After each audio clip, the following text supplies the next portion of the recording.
100,000 Spotify streams in 30 days, no budget. Here's how we do it at Codnext. There's one requirement that 90% of you won't meet. Your Spotify profile has to be in perfect health. It means that over the last 6 months, you haven't used playlist submission services, paying to get on playlists that send you low quality streams. It means you haven't bought fake streams from any source. It means you haven't run paid ads with random targeting that attracts the wrong audience. And it means you haven't had distributor issues related to fake streamings, AI content violations, or anything else that damages your profile. At this point, there are probably only 3 people still watching this video because almost everyone has done at least one of those things. Now let's move to the next step. Once you know your Spotify profile is actually clean, your only job is to trigger Spotify's discovery algorithms. And this is everything, because once you do it successfully, you enter what we call at Codnext the algorithmic loop. That's the moment Spotify starts consistently recommending your music to the right audience for your song. Without the algorithmic loop, you're forced to buy attention forever. With it, Spotify starts working for you. So how do you trigger it? Keep it simple. Build a multi-channel strategy. That means driving listeners to Spotify from multiple high-quality traffic sources, and quality matters more than quantity.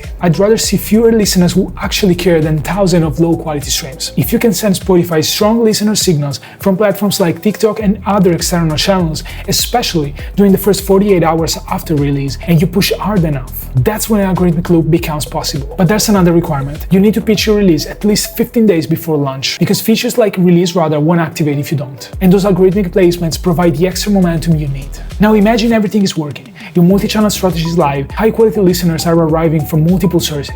Everything points to Spotify. There's one more thing. Don't release a music video during those first 48 hours. Not on YouTube, not on anywhere else. Because every additional platform splits attention. And right now, you need all of that attention focused on Spotify to create the strongest algorithmic signal your profile has ever produced. Now be patient. Most people expect instant results. That's not how it works. In general, you start seeing the real impact around 10 to 14 days after release. That's when you know if your strategy actually worked. And remember, this isn't something you do once. You repeat it, release after release. That's how you build momentum.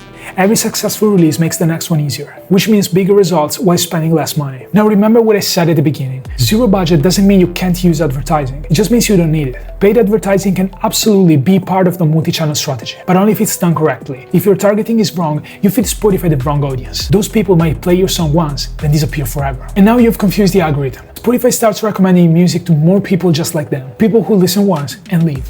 At that point, you've destroyed your own momentum, and you probably need to reset the entire process on your next release. Now, this strategy sounds simple. It's not. I spent years building and refining it at Codnext. Years studying release after release, finding patterns, understanding why some songs exploded while others failed. There's one final piece that I haven't mentioned yet. Actually, I usually assume it's obvious. None of this works unless the music is genuinely good. And that's exactly why we reject dozens of projects every single day